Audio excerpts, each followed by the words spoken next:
Olá pessoal, tudo bem? Sou Juliana Mello e meu objetivo aqui com mais esse vídeo é explicar para você por que é tão importante você analisar e equalizar as propostas de orçamento de obra que você recebe quando você está fazendo uma concorrência, para contratação. Seja sua obra de pequeno porte, médio porte, grande porte, uma obra de reforma ou uma construção do zero. O principal ponto para escolher corretamente a empresa que vai fazer esse trabalho, executar a sua obra, é analisar bem as propostas. Por quê? Veja só, fornecedores ou prestadores de serviço, de maneira geral, eles nem sempre apresentam seus orçamentos tomando como base o mesmo escopo. Então, por isso que é muito importante você equalizar essas propostas. E o que é equalizar? Basicamente, é colocar todas numa mesma base e daí você comparar de igual para igual, Porque, vamos supor, você definiu sua obra, você chama várias empresas, elas vão lá, fazem a visita técnica no local, mas aí cada uma considerou, orçou aquele serviço de uma maneira diferente. Isso acontece, tá? Cada um pensa diferente, cada um tem um método diferente. Alguns bons profissionais pensam diferentes de uma maneira técnica, outros realmente cometem erros, principalmente na hora de orçar, e aí já começa errado. Então você tem que ter muito cuidado quando você for comparar essas propostas de orçamento para não estar comparando diferentes serviços, tá? É como você pegar laranja e comparar com banana. Nunca vai dar certo, São frutas diferentes, características diferentes, texturas diferentes. A mesma coisa trazendo para engenharia. Então, assim, o primeiro passo, não se apegue ao valor total da proposta orçamentária. Às vezes você recebe 3 propostas para o mesmo serviço e você vai logo naquela ansiedade e olha logo o valor final, sem sequer dar uma olhada na proposta como um todo, o que foi considerado, o que é que está escrito ali. E aí descarta o fornecedor que tem o valor mais alto dentre elas, vamos supor, Então, não faça isso. Isso é um erro primário. Não cometa esse erro, tá? Analise com calma. Não se apegue ao valor final logo de cara. Segundo passo, pegue as propostas e analise o que foi considerado no escopo. Ah, o que é escopo? Escopo é basicamente a lista de serviços que será executada ali naquela obra, Então, dê uma olhada no que cada fornecedor considerou, O que é que está escrito lá na lista de serviços, se está contemplando material e mão de obra, ou se orçaram apenas mão de obra ou apenas material, se orçaram as etapas corretamente. E algo muito importante, gente, a proposta comercial, ela já dá indícios da qualidade da empresa, Dos critérios técnicos adotados pela empresa, dá indícios de como a empresa se preocupa com a apresentação. Uma proposta mal elaborada, mal apresentada, sem riqueza de detalhes, ela já dá sinais de que aquele profissional que fez aquele orçamento, que aquela empresa não se preocupa tanto assim com a apresentação. E normalmente uma empresa que não se preocupa em como se apresentar corretamente pode trazer problemas para você durante a execução da sua obra. Então, analise a proposta, porque ela já vai dizer muito sobre aquele fornecedor. Então, para ajudar, eu trouxe aqui um comparativo, vou colocar aí no vídeo, um comparativo de um orçamento de um serviço de pintura de uma sala, Onde nós coletamos aí 3 propostas, onde o fornecedor 1 teve o valor mais alto dentre todos, fornecedor 2 e 3 os valores mais baixos, sendo o 3 o valor mais baixo.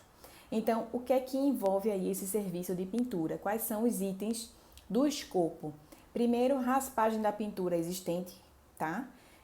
Emassamento em pintura seria o segundo item. E o terceiro item, limpeza. Eu deixei assim bem prático para a gente ter facilidade de analisar aqui. O fornecedor 1, ele considerou a raspagem da tinta existente. Na sequência, ele considerou o emassamento e a pintura e depois ele considerou a limpeza. Quando você vai comparar com os fornecedores 2 e 3, você já observa que o 2 e o 3 não consideraram a raspagem da tinta existente, Então, você já acende uma luzinha aí de alerta. Ou seja, por quê, Por que eles não compararam e um comparou? Por que será? Então, muitas vezes você tem uma reforma, uma pintura, você tem uma casa onde já recebeu diversas camadas de pintura, já tem aquela casca. E se você for pintar por cima, futuramente vai dar uma patologia.